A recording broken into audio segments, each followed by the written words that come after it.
नमस्कार. राधा पैठणीमध्ये आपलं स्वागत आहे. आज मी तुमच्यासाठी सिंगल मुनिया ब्रॉकेट घेऊन आलो आहे. बेबी पिंक बाय व्हाईट असा हा कलर आहे. तर तुम्ही त्याचा पदर बघू शकता. सुंदर असा ट्रेडिशनल पदर दिला आहे.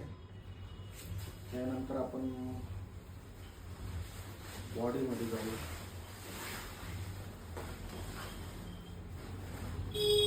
सुंदर अशा बुट्ट्या दिल्या आहेत.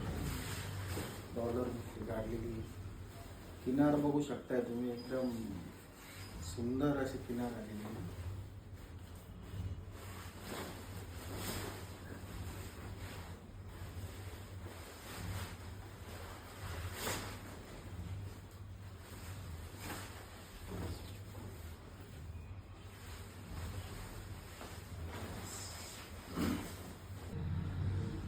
जर साडी कोणाला आवडली असेल तर तुम्ही खाली दिलेल्या नंबरवर संपर्क करून ही साडी ऑर्डर करू शकता. साडी तुम्हाला एकदम होलसेल प्राईजमध्ये मी देऊन देईन. थँक्यू.